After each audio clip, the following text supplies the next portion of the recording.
Lacan decía que la crítica es admiración encubierta.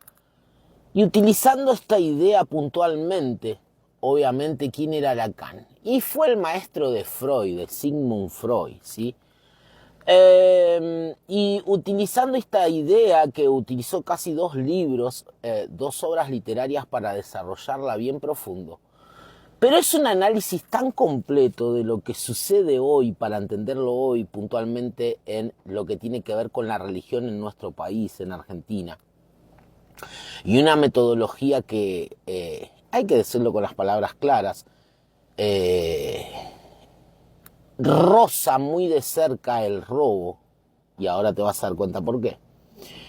Y digo, Lacan cuando utiliza eso, por supuesto, dentro del psicoanálisis, recordemos que el psicoanálisis puntualmente utiliza como vehículo la palabra para destrabar, solucionar cuestiones que tienen que ver con la angustia emocional, y también se supo, mediante muchas investigaciones, que no hay nada más lindo y más efectivo que destrabe esta cuestión de angustia en el ser humano que explicarla y poner en palabras ese sentimiento.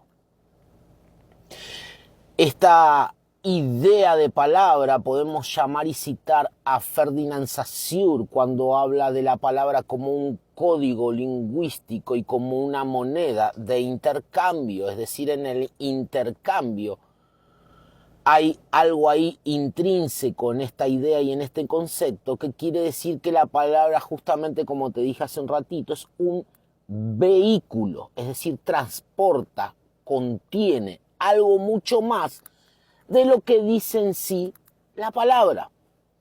Quiere decir que cuando nosotros hablamos dentro de esas palabras, puede que el sentido, es decir, el significante, cambie bruscamente. Ejemplo de eso es la ironía, que ya se utiliza a modo de tropo, es decir, de metáfora y como una utilización para embellecer el lenguaje. Pero si en realidad quitamos esta idea de ironía y de tropo, nos vamos a dar cuenta que a veces decimos cosas que no están en nuestras palabras. Por eso viene el justificativo. Pero yo no te dije eso. Sí, pero la otra persona entendió verdaderamente el sentido de lo que vos estás diciendo. Volviendo a la idea de Lacan, hago esto para justificarte. Se me viene ahora Antonin de Saint-Exupéry. ¿Quién era? El piloto de combate de la Segunda Guerra Mundial, que en la primera campaña, 1943, él pierde a un amigo, Huxley, con el cual abre esa obra tan maravillosa del Principito estoy hablando, y pone en palabras de un niño su experiencia traumática y lo que él aprendió con la pérdida de ese gran amigo. ¿Y por qué él lo escribe como si fuera un niño? Porque un niño tiene la transparencia y no tiene esa vergüenza para encontrarse con ese cúmulo de sentimientos que nosotros como machos adultos somos bastante reacios. Hablo del miedo a perder algo, hablo del pánico, hablo de la angustia, de la tristeza. No nos cuesta a los adultos abordar estos temas. Y ahí ya te di 3 autores y 3 ejemplos para fundamentar de lo que te voy a hablar.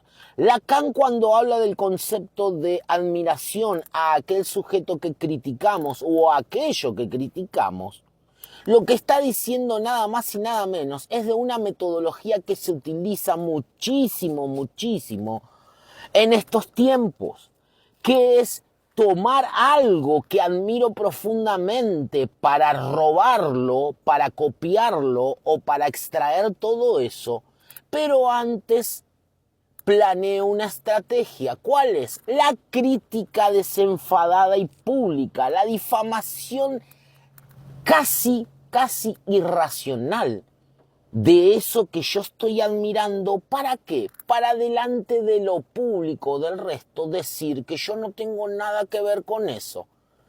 Para a los pocos días copiar absolutamente todo de eso que critico. Entonces la gente va a sospechar que eso es creación mía y no de lo otro. ¿Por qué? Porque sencillamente lo critiqué, porque sencillamente lo perseguí. Esta técnica la hacen la mayoría de los bocones y de la gente que no puede estar y sostener un diálogo más de 3 minutos sin agarrar y desencarnizadamente criticar, cuestionar, prejuzgar y hasta condenar a un tercero. En lo religioso me canso de ver muchísima gente que critica las quimbandas haciendo quimbanda y haciendo lo mismo. Muchísima gente se ríe de los supuestos fiascos y en su foto de perfil, por ejemplo en el Facebook, están vestidos iguales y no hay absolutamente una sola diferencia con lo que critican. Entonces, ¿qué es lo que quieren? Lo que quieren es justamente copiar eso y decirle al resto que eso que copiaron es de ellos. Por eso critican y por eso denigran antes de tomar prestado. Con un banda argentina, si bien no pensaba ponerme de ejemplo, pero con un banda argentina ha pasado eso. Durante 3 años, un conjunto de engendros que hoy parecen, si lo ponemos 3 años atrás, parecen hijos de un banda argentina. Es decir, han criticado día y noche, hasta amenazado, hasta hecho de todo lo que pudieron hacer para exponer mi imagen y para poner la imagen de un banda argentina que inventaba una umbanda, que somos esto, que somos lo otro, que somos aquello. Hicieron silencio y al poco tiempo salieron convertidos en miembros de un banda argentina, parecen. Hablando de ética, cuando su estructura es hablar y denigrar y vomitar y... Todos saben que ellos no son así, pero hablan de ética, hablan de conocimiento. Alguno más osado busca, lee un libro, habla de filosofía, se repreguntan cosas, cuestionan fundamentos. Cuando antes eran férreos defensores de esos fundamentos incuestionables y lo único que se dedicaban en su pseudo contenido era a criticar y a denigrar y a perseguir a otro religioso. Hoy son unas especies de pastores evangélicos o la mímesis que vieron en el Pai Dani Costa, que por alguna razón los iluminó, entonces vamos a criticarlo y una vez que lo critiquemos bien le robamos, lo copiamos y decimos que es nuestro.